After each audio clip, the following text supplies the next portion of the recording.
한 슬라이드 뒤로 가겠습니다. 네. 안녕하세요. 네, 백승욱이라고 합니다.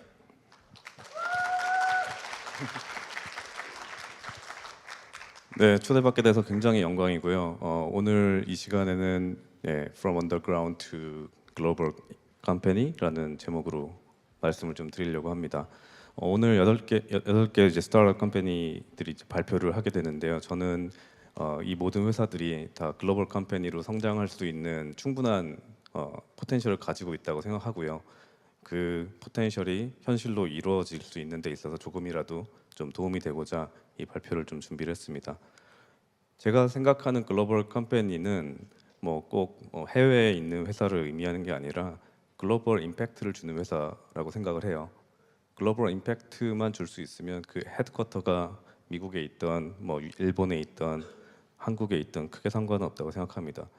뭐 지금 글로벌하게 비즈니스를 하고 있는 저희 루닉 같은 경우도 지금 강남에 지금 본사를 두고 있고, 하지만 글로벌 임팩트를 저희는 주고 있다고 생각하기 때문에 저는 여기 나와서 발표를 하는 모든 회사들이 다 이런 글로벌 컴퍼니로 잘 성장을 할 수 있다고 생각을 하고요. 특히 우리 헬스케어 도메인에 있는 스타트업들은 무조건 글로벌 컴퍼니를 꿈꿔야 된다고 생각을 합니다. 이 세계 지도가 그걸 잘 보여주고 있는데요. 이 색깔이 어떤 걸 의미하는 걸까요? 의료기기 마켓 사이즈입니다. 한국을 포함해서 미국과 유럽 일부를 제외하고는 굉장히 그 마켓 사이즈가 굉장히 적은 걸 볼 수 있어요. 그러니까 우리는 지금 한국에 베이스를 두고 있는 사업을 하고 있기 때문에 무조건 글로벌 시장에 나가야지만 저희 회사의 어떤 비즈니스의 업사이드 포텐셜을 올릴 수가 있습니다. 그래서 어떻게 보면 필수라고 볼 수 있어요. 근데 우리가 해외에 나가 보면 이런 쟁쟁한 스타트업들, 경쟁사들을 만나게 됩니다. 실제로 제가 오늘 발표하는 회사들의 덱을 다 읽어보고 실제 경쟁사들을 좀 리스트업을 해본 건데요. 정말 많아요. 그리고 우리 레이더에 걸린다는 거는 이미 진도도 많이 나가 있다라는 뜻이기도 하고요. 그러니까 이제 시작하는 회사 입장에서는 굉장히 무서울 수 있습니다. 그리고 이런 왼쪽에 있는 어떤 스타트업들만 신경 써야 되는 게 아니라 오른쪽에 있는 정말 뭐 의료계의 빅테크라고 할 수 있는 그런 회사들과도 언젠가는 경쟁을 해야 돼요. 그러니까 그런 면에서는 우리는 모두 언더독입니다. 한국에 있으니까 사실 또 많은 창업자분들은 글로벌 진출에 굉장히 필요한 어떤 영어 커뮤니케이션 이런 것들도 좀 부족할 수 있어요. 그러니까 정말 언더독입니다. 근데 제가 오늘 드리고자 하는 얘기는 그래도 지난 제가 10년 넘게 루닛을 키워오는 과정 속에서 루닛이 언더독에서 어떻게 글로벌 컴퍼니로 갈 수 있었는지에 대해서 제가 좀 복기를 해보면서 생각했던 중요한 팩터들을 좀 말씀드리려고 하고요. 저는 이 말씀을 드릴 수 있는 충분한 자격이 있는 사람이라고 생각을 합니다. 루닛보다 더 언더독이었던 창업팀은 없는 것 같아요. 자, 이게 저희가 법인 설립하기 직전에 찍은 팀 포토입니다. 6명에서 창업을 했는데요. 이 6명의 공통점이 뭐냐면 회사 경험이 없고요. 뭐 창업 경험은 더더욱 없고요. AI 전공자, 뭐 PhD 없었습니다. 가운데 계신 유동근 박사 같은 경우는 뭐 AI 연구하는 랩에서 일을 하긴 했지만 뭐 PhD가 끝난 과정도 아니었고, 뭐 의학 전문가는 더더욱 없었고요. 글로벌 모두 다 한국에서 나고 한국에서 쭉 성장하고 해외 유학 한 번 안 가본 사람들입니다. 이런 사람들이 11년이 지나고 이제 성장을 거쳐서 지금은 이제 거의 1 빌리언 달러 컴퍼니를 만들어냈는데요. 이러다 보니까 제가 이제 한번 이 사이클을 돌아본 입장에서 좀 말씀을 드릴 수 있는 것 같습니다.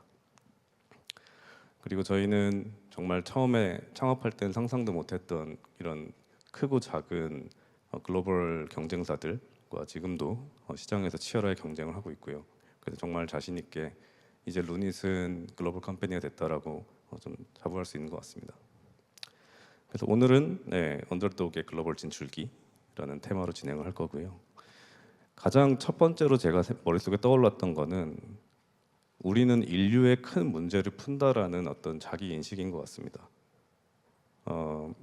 이게 어떻게 보면 진부하게 보일 수도 있을 것 같은데요. 그 진부한 거일수록 잊혀지기가 쉽거든요. 근데 창업가 여러분들 그리고 투자를 해주시는 투자자분들 모두 힘을 합쳐서 우리가 풀고 있는 문제는 인류의 문제를 푼다라는 걸 자각을 하는 게 굉장히 중요하다는 생각이 들어요. 실제로 오늘 발표하는 이 8개 회사들이 풀고 있는 문제는 전부 인류의 문제입니다. 지금 여기 보시는 문제의 디테일들을 보시면 건강이라는 건 사실 뭐 어느 한 국가의 문제가 아니잖아요. 어느 특정 인종의 문제도 아니고 전 세계 모두가 공감하는 문제거든요. 시작을 한국에서 했을 뿐이지 충분히 이렇게 인류의 문제를 풀 수 있는 회사로 성장할 수 있는 포텐셜이 있습니다. 그리고 이 창업가 8분들은 다 어느 정도 이런 마인드셋을 가지고 시작을 하실 거예요. 근데 실제로 사업을 하다 보면 정말 수많은 현실의 벽에 부딪힙니다. 현실에 타협을 해야 되는 경우도 생기고, 그리고 이런 큰 꿈을 누구 앞에서 얘기했을 때 뭐 비난, 조롱 뭐 이런 걸 듣기도 해요. 그게 되겠어? 뭐 이런 얘기를 듣기도 합니다. 그 현실성이 있어? 뭐 그런 얘기를 듣기도 합니다. 저도 많이 들었고요. 네. 근데 그거는 가볍게 좀 무시를 해주시는 게 좋을 것 같아요. 왜냐하면 큰 꿈을 꿔야지 실제로 큰 문제를 그걸 이뤄낼 수 있는 거지. 작은 꿈을 꿔버리면요 절대 큰 성과를 얻을 수가 없어요. 그러니까 일단은 기본 전제로 큰 꿈을 계속 유지를 어떻게든 하셔야 이 회사가 5년 지나고 10년 지나고 했을 때 진짜 한국을 넘어서 세계에 임팩트를 줄 수 있는 회사가 될 수 있는 어떤 필요 조건이 됩니다. 그래서 이런 어려움이 있더라도 우리가 하고 있는 일은 정말 인류의 문제를 푸는 거다라는 걸 계속 어, 기억을 해야 될 것 같고요. 그리고 이거는 제가 하는 말은 아니고 이제 투자자분들이 좀 많이 말씀하시는 얘기인 것 같아요. 그리고 최은석 박사님 같은 경우도 네, 페이스북에서 비슷한 워딩을 쓰신 걸 봤는데 10년 이상의 비즈니스를 해보면서 좀 느낀 거지만 정말 맞는 말인 것 같습니다. 생각을 정말 크게 할수록 그 안에서 어떤 전략을 짤 수 있는지에 대한 디테일이 나오거든요. 근데 그 생각의 크기가 너무 작아 버리면 회사의 스케일을 그 생각이 가로막아 버립니다. 그래서 이 회사 본인의 꿈에 있어서는 남의 눈치 신경 쓰지 마시고 정말 자신 있게 인류의 문제를 푼다. 우리는 풀 수 있다. 풀 거다. 계속 자기 암시를 하십시오. 슬라이드들을 이제 앞으로 보실 텐데 뭐 이 그림이랑 똑같진 않지만 아마 이런 종류의 슬라이드가 한 장씩은 있을 겁니다. 저 끝에 있는 그 엔드골 같은 것들을 말씀하실 때 뭐 어차피 투자자들은 숏텀 혹은 mid텀 정도까지만 보지 뭐 뒤에는 안 믿을 거다 뭐 이렇게 생각하시는 분들도 많지만 저 뒤에 꼴이 정말 내가 풀고 싶은 문제의 끝이다라는 거를 창업가 스스로 믿으셔야 되고요. 그걸 그냥 나이브하게 믿는 게 아니라 굉장히 구체적으로 믿어야 됩니다. 그러면 정확히 그렇게는 안 돼도 오랜 시간을 거쳐서 그 방향으로 어떻게든 가게 돼 있는 것 같습니다. 그래서 저는 이걸 깔때기라고 좀 표현하고 싶은데요. 제 머릿속에는 깔때기가 하나 있습니다. 꿈의 깔때기인데요. 이게 제 머릿속에 있는 깔때기 구조예요. 제가 창업할 때는 사실 헬스케어를 할 줄은 몰랐어요. 근데 인공지능으로 뭐가 됐든 인류의 큰 문제, 인류에게 영향을 줄 수 있는 큰 문제를 풀자라는 건 명확히 있었고요. 그 후에 이 스코프 안에서 암을 정복하자라는 걸로 조금 더 한 스텝 내로다운했고, 그 다음에 이제 암을 정복하기 위해서 우리가 실질적으로 할 수 있는 것들이 뭐가 있을까를 봤을 때 조기 발견 그리고 정밀 치료 쪽이 가장 AI가 기여할 수 있는 부분이 많다. 임팩트가 제일 크다. 그리고 그 안에서도 조기 발견 중에서는 뭐 폐암과 유방암, 뭐 정밀 치료에서는 모든 약의 바이오마커를 만드는 게 아니라 면역 치료 하나만 일단 시작을 해서 포커스를 해서 진행을 하는 거죠. 이렇게 하이어라키를 머릿속에 계속 가지고 있는 상태에서 움직이다 보면 특히 맨 아래쪽에 있는 부분들은 이제 숏텀으로 계속 뭔가 바뀔 수가 있지만 항상 그 위에 하이어라키 레이어의 생각들을 유지할 수가 있기 때문에 이 본인도 그렇고 팀이 크게 흔들리지 않고 이렇게 중심을 잡고 회사를 운영할 수가 있어요. 그래서 이런 생각을 계속 가지고 있는 게 중요하고 이거를 속으로만 가지고 있지 마시고요. 특히 채용에 적극적으로 활용하시기 바랍니다. 이건 실제로 제가 페이스북에 올렸던 잡 포스팅이라고 해야 될까요? 그러니까 채용 공고인데요. 지금은 이제 링크가 좀 아웃데이트 돼가지고 지금 스크린샷은 안 나오지만 밑에 제목들을 보시면 큰 문제라는 걸 계속 강조를 하죠. 그리고 이제 위에 이제 포지션을 이제 설명을 할 때도 우리는 의학을 혁신한다. 우리 뭐 이런 표현을 많이 씁니다. 계속 이제 우리가 푸는 문제는 그 의료라는 표현도 의학으로 계속 바꿔서 말하려고 막 노력을 했던 기억이 나요. 그러니까 왜 제가 집착을 이렇게 했냐면 계속 우리가 푸는 문제가 정말 인류의 문제고 큰 문제고 사회에 큰 영향을 줄 수 있다라는 거를 본인이 진짜 믿으면요. 이제 세계 최고의 인재들이 들어옵니다. 인재분들은 모든 사람들이 다 아시겠지만 여기 계신 스타트업의 성공의 가장 필수적인 요소예요. 세계에서 제일 잘하는 사람들이 우리 회사에 계속 모여야 됩니다. 근데 그런 사람들은 꿈을 보고 움직여요. 컴펜세이션 보고 움직인다고 하시는 분도 있지만 그건 어떻게 보면 기본인 것 같고요. 그것만으로 불충분한 거죠. 오히려 그걸 깎아서라도 더 의미 있는 문제를 풀고자 하는 정말 뛰어나신 분들이 세상에 많이 있습니다. 근데 이거를 창업가가 그냥 나이브하게 생각을 하면 그런 분들은 움직이지 않아요. 근데 저는 우리가 풀고 있는 문제가 진짜 인류의 문제를 푼다라는 거를 누구보다 강하게 믿었고 아마 저를 만나보셨던 투자자분들은 약간 또라이 아니야? 그러니까 이런 생각을 할 정도로 제 현실 감각이 있는 건가 싶을 정도로 생각을 하셨을 것 같아요. 전 진짜 믿었어요. 네. 물리 법칙을 벗어나지 않는 선에서 우리가 못할 건 없다라는 생각을 진심으로 믿었고 그런 걸 바이 해주신 분들이 이제 루닛에 조인을 하시면서 지금의 루닛을 일궈냈던 가장 큰 자양분이 된 것 같습니다. 근데 꿈만 크다고 되는 게 아니라 아까 제가 디테일하게 로드맵을 짤 수 있다고 했잖아요. 그러니까 꿈은 크지만 스스로에 대한 자기 인식은 굉장히 험블하게 하는 이 되게 공존하기 힘든 거를 동시에 유지하는 게 사실 저는 되게 중요한 것 같아요. 그러니까 험비셔스라는 말을 저희가 내부적으로 많이 쓰는데 이게 정말 저희 회사의 문화를 잘 표현하는 것 같더라고요.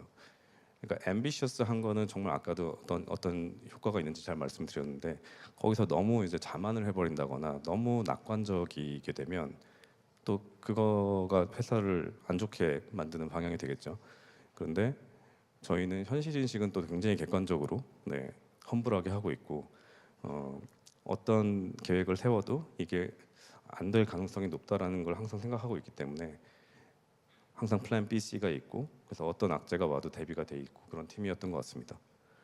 그래서 험비셔스함을 저희가 이제 지난 10년 동안 하면서 좀 얻게 된 키워드였던 것 같습니다. 그래서 지금은 이런 생각을 하고 살아요.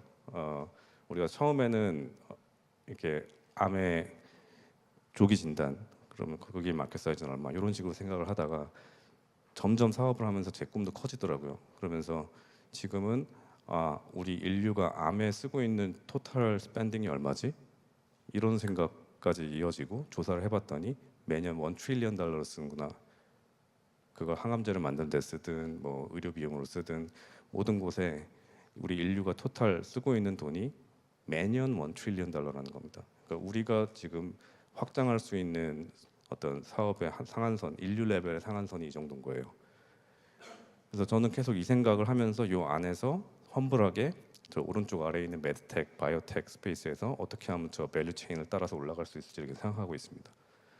그래서 이런 생각을 유지하는 게 저는 글로벌 컴퍼니를 만들고 정말 큰 기업을 일궈내는 데 있어서 되게 중요한 요소라고 생각을 하고요.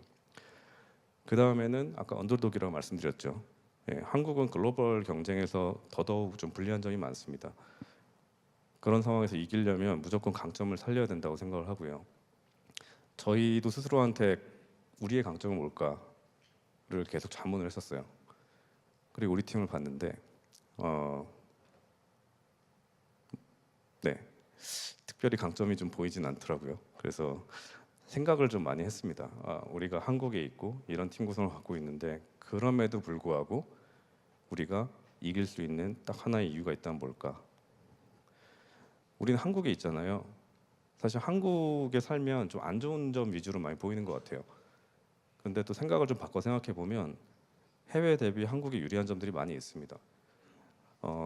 그리고 우리는 이런 것들에 대해서 좀 저평가를 하는 경향들이 있는데 실제로 그 해외 분들하고 얘기해 보면 이게 엄청 큰 어드밴티지가 될 수 있어요. 정말 높은 디지털 리터러시 맞고요. 건강검진이라는 개념이 산업화까지 성장한 그 시장도 한국의 굉장히 유니크한 부분이고 한국의 연구자들 세계 수준이죠. 그리고 운영 비용도 굉장히 적습니다. 생활 비용도 굉장히 적고요. 해외 경쟁사들 대비. 그리고 아까 고령화 이런 것들도 다른 나라보다 먼저 오기 때문에 우리가 먼저 더 고도화된 비즈니스를 하고 이걸 수출할 수도 있어요. 뭐 이건 제가 그냥 머릿속에 떠오른 몇 개를 좀 말씀드린 건데 생각을 해보면서 우리가 가지고 있는 unfair advantage가 뭔지를 치열하게 고민을 하셔야 됩니다. 루닛이 집중했던 거는 압도적인 검진 데이터 접근성이었어요. 저희도 처음에는 헬스케어라는 도메인을 정하고 나서 당연히 헬스케어는 미국이지 하고 이제 미국 진출을 아예 미국으로 회사를 옮길 생각까지 하다가 저희가 하고 있는 업에서 가장 경쟁 우위를 가질 수 있는 부분이 뭘까 했을 때는 AI의 어떤 성능이었고 AI의 성능은 데이터에서 오고 데이터는 양과 질이 다 중요하죠. 근데 그 데이터의 양과 질이라는 관점에서 봤을 때 한국이 너무너무 유니크하게 유리했어요. 일단 검진 센터라는 프랙티스가 있기 때문에 어마어마하게 검진을 하면서 생성되는 데이터들 이거 미국 가면 굉장히 얻기 힘듭니다. 근데 한국에서는 상대적으로 손쉽게 얻을 수가 있었고요. 실제로 미국 병원들 이제 좀 조사를 해보시면 뭐 베드 카운트 기준으로 이렇게 한국에서 서울에서 이렇게 쉽게 접할 수 있는 이런 큰 병원들만한 병원이 거의 없습니다. 굉장히 드뭅니다. 그 매스 제너럴 뭐 이런 병원들 있죠. MD 앤더슨 뭐 이런 병원도 있고 다 큰 아카데믹 센터로 우리가 익히 알고 있는 병원들인데 베드 카운트 기준으로 보면 한 1,000병 정도 됩니다. 우리는 병원 하나가 2,000이 그냥 넘어가죠. 근데 이런 병원들이 한 도시에 지금 3개만 써놨지만 더 많이 있죠. 이런 도시는 제가 전수조사를 해봤는데 전 세계에서 서울밖에 없어요. 그러니까 이런 거는 엄청난 어드밴티지입니다. 그래서 우리가 글로벌 컴피티션에서 어떤 걸 레버리지 해야 될지 치열하게 고민해 보면 뭔가 하나 꼭 나오고요. 그거를 우리의 무기를 삼아서 글로벌 컴퍼니 성장하는데 무기로 사용을 하시길 바랍니다. 저희는 이걸 잘 레버리지해서 2년 만에 이제 세계에서 제일 정확한 AI, 레디올로지 AI를 만들어서 이렇게 퍼블리시까지 갖고 전 세계 영상의학과 선생님들이 모이는 RSNA라는 컨퍼런스에서 세계 최초로 딥러닝 기반의 폐결절 디텍션 결과, 그 스터디 결과를 발표하는 성과를 냈습니다. 그 다음에는 이제 이걸 가지고 어떻게 글로벌로 나갈까를 고민했어요. 이제 무기까지 만들었으니까. 다시 한번 강조를 드리지만 무조건 글로벌입니다. 이렇게 시장 규모의 격차는 너무너무 커서 무조건 글로벌로 나가야 된다는 생각은 데이 원부터 가지고 있었어요. 그리고 저희가 생각했었을 때는 우리가 그동안 열심히 공들여서 만든 이 세계 최고의 정확도가 우리의 가장 큰 차별화 포인트고 이것 때문에 우리 고객들은 도입할 것이다라는 지금 생각하면 살짝 나이브한 생각을 좀 가졌던 것 같습니다. 근데 이 도메인에 계신 분들은 아시겠지만 사실 헬스케어는 로컬 비즈니스죠. 암을 조기에 발견하고 싶다라는 거는 뭐 유니버설한 니즈라고 볼 수 있지만 이게 어떻게 시장에 침투할 수 있는지에 대해서는 다 그 나라마다 사정이 좀 다릅니다. 저희도 이 개념을 좀 알고 있긴 했고요. 그래서 저희가 좀 고민을 하다가 고투마켓 전략을 이렇게 짰어요.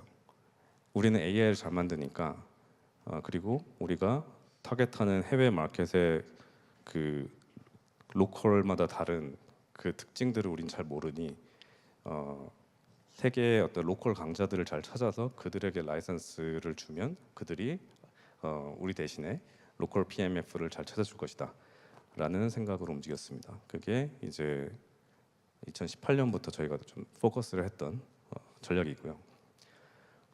그래서 학회에 갈 때마다 해외에 계신 분들한테 열심히 저희를 어필하고 뭐 파트너십을 추구했던 것 같아요. 근데 제 백그라운드상 이런 거를 잘 하기 좀 어렵더라고요. 랭귀지 이슈도 있고 뭐 실제 경험 부족의 이슈도 있고. 근데 꼭 창업자가 그걸 다 할 필요는 없습니다. 예, 회사는 앞으로 나가기만 하면 되니까. 그래서 저희는 과감하게 CEO 체인지까지 감행해 가면서 이 전략을 최선으로 선택할 수 있는 방법을 선택했어요. 그러니까 내가 파운더고 내가 CEO고 이게 중요한 게 아니라 회사가 앞으로 나가고 성장하고 계획대로 뭔가 성과를 내느냐가 중요한 거잖아요. 예, 저희는 그것만 놓고 나머지는 다 바꿀 수 있는 유연함을 가진 팀이었습니다. 그 후에는 어마어마한 성과들이 일어났고요. 정말 회사는 그대로고 대표이사 사람 한 명 바뀐 건데 그 제가 했을 때랑 현재 대표이사를 맡고 있는 서범수 대표님이 고투마켓 파트너십을 추구할 때랑 너무너무 다른 퍼포먼스가 났고요. 결과적으로는 저희가 정말 갈망하던 GE 헬스케어, fujiFilm, 필립스 이런 회사들과 다 유통계약을 맺을 수가 있었습니다. 그래서 저희가 이렇게 상장 후에도 계속 지속적으로 성장하는 매출 트랙션을 이 고투마켓 전략을 통해서 지금 확보를 하고 있고요. 작년에 저희가 251억 정도 글로벌 매출을 올린 바가 있습니다.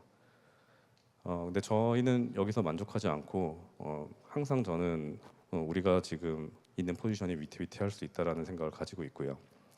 뭐 많이들 아시는 이런 캐즘 곡선을 봤을 때 어쩌면 우리가 그동안 만나왔던 고객들은 다 얼리 마켓에 있는 사람일 수도 있겠다는 생각을 합니다.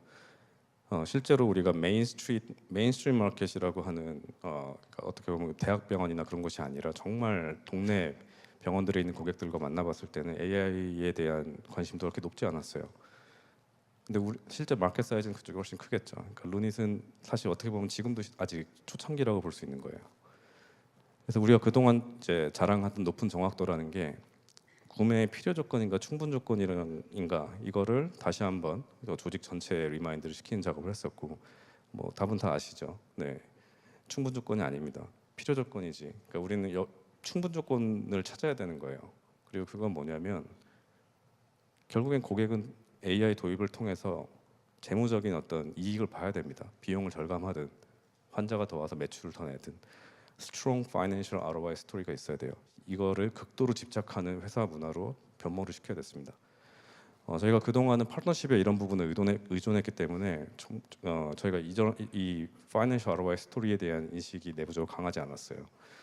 근데 저희가 이제 회사를 또 변화를 시키면서 이런 ROI 스토리가 중요하다. 이거는 비즈니스 세일스 팀만 해야 되는 게 아니라 전사가 다 달려들어서 이걸 해내야 된다는 생각을 했고 실제로 저희 경험상 제품이 거의 안 바뀌었는데도 고투마켓 스트래티지에서 아주 작은 변화만 줘도 이 제품이 주는 밸류가 good to have인지 must have인지가 갈리더라고요. 그래서 어느 정도 이제 제품이나 콜 테크놀로지가 올라온 이후에는 이 고투마켓 스트래티지가 정말 내가 정말 제대로 된 걸 하고 있는지에 대해서 계속 의심하면서 다양한 실험을 좀 해봐야 된다 생각합니다. 그래서 현재 고투마켓 전략은 좀 바뀌었어요. 예전에는 파트너를 통해서 전 세계에 그냥 뿌리는 식의 고투마켓이었는데 지금은 국가 수를 줄이고 그다음에 그 한정된 타겟 국가에는 우리가 올인한다, 직접 한다 이런 전략으로 완전 바뀌었습니다. 그 일환으로 저희는 이제 미국 시장에 저희보다 훨씬 더 많은 유저 베이스와 경험을 갖고 있는 볼파라를 인수할 수 있었고요. 선택과 집중을 할 수 있었으니까 저희가 이런 회사를 인수할 때 쓸 수 있는 자금도 되게 선택 집중해서 집행할 수 있었던 것 같습니다. 그리고 저도 개인적으로 지금 미국에 거처를 구해서 1년의 절반 정도는 미국에서 체류를 하고 있고 미국에서 체류를 해야지만 알 수 있는 그 디테일 고객이 예스라고 할 수 있게 만드는 그 디테일을 찾기 위해서 저랑 그리고 볼파라 팀 다 힘을 합쳐서 그걸 찾기 위해서 노력을 하고 있고 진짜 살아보니까 이게 글로 알 수 없는 많은 것들이 느껴집니다. 네, 우리나라처럼 비급여 청구를 하려면 또 허가를 받아야 되는 프로세스도 없고요. 그리고 의료 전달 체계가 아주 스트릭트하게 돼 있기 때문에 프라이머리 케어와 우리 진짜 고객인 이미징 센터와의 관계도 중요하고요. 뭐 그런 다양한 차이점들이 있었습니다. 그래서 저희가 최근에 보도자료도 나간 부분인데 새롭게 런칭한 어떤 비즈니스 모델인데요. 쉽게 말해서 비급여 청구를 가능하게 해주는 겁니다. 저희는 한국에 살았기 때문에 그걸 몰랐어요. 미국에서 비급여 청구를 그냥 바로 할 수 있구나라는 거를 한국 시스템에 너무 길들여져서 그런지 몰랐던 것 같은데 되더라고요. 그래서 저희 고객 병원한테 AI를 그냥 돈 받고 팔아봐 했더니 업틴 레이시 50%가 넘는 성과를 지금 보여주고 있습니다. 그래서 지금 노스캐롤라이나 쪽에 하나 생겼고, 그리고 뉴욕 쪽에도 확장을 했고, 굉장히 빠르게 지금 이 레비뉴가 올라오고 있어요. 근데 놀라운 거는 제품은 똑같습니다. 이 오퍼링만 달라진 거예요. 그리고 이 변화 전에는 저희 미국 매출은 거의 없는 거에 가까웠습니다. 그래서 go to market 굉장히 중요하다. 네, 그건 다시 좀 강조를 드리고 싶습니다. 그래서 시간이 좀 많이 됐는데요. 좀 랩업을 하자면 사실 굉장히 기본적인 얘기입니다. 교과서적인 얘기예요. 큰 문제를 생각하자. 우리는 인류의 문제를 푼다라는 자부심을 가지자. 이걸 누가 비웃더라도 흔들리지 말자. 그리고 겸손하자. 그러면 이렇게 가진 게 아무것도 없는 이런 사람도 글로벌 임팩트를 만들 수 있다. 이 말씀을 드리고 싶었습니다. 그리고 개인적으로 저는 루닛을 하면서 또 하나의 미션이 생긴 게 단순히 IPO를 해서 빌리언 달러 컴퍼니를 만드는 거는 이제는 우리가 그걸 목표로 삼는 거는 이제 시기가 지났다고 생각해요. 이제는 거의 뭐 100조 이상의 회사가 스타트업으로부터 나올 수 있는 환경을 만들 시기가 됐다고 생각을 합니다. 그래서 저는 이제 훨씬 더 큰 선배 회사들의 어떤 히스토리를 많이 보는데 애플을 저는 굉장히 좋아해서, 그리고 애플이 실제로 시총도 높으니까 좋은 레퍼런스가 되거든요. 애플의 타임라인을 보면 이게 시총입니다. 지금 빨간 박스를 친 부분이 지금 루닛의 타임 프레임이라고 보시면 돼요. 보이지도 않죠. 네, 그래프가. 그러니까 상장에 따라 저희는 절대 자만하지 않습니다. 저희는 이 타임 프레임으로 보면 극초기라고 생각을 하고요. 제품 라인업으로 생각을 해도 아직 애플 3 정도밖에 안 나온 거예요. 아이폰도 없고 에어팟도 없고 아이패드도 없고 아무것도 없습니다. 그러니까 우리가 해야 될 일은 너무너무 많고 저희는 절대 멈추지 않을 거고요. 그래서 저희도 열심히 달릴 테니까 이제 후배분들도 열심히 글로벌 컴퍼니 회사를 키워주시고, 그래서 한국에서 정말 뭐 포춘 컴퍼니 이런 회사들이 스타트업으로부터 많이 나와서 한국 출신의 회사가 세계를 호령할 수 있도록 다 같이 한번 뛰어봤으면 좋겠습니다. 감사합니다.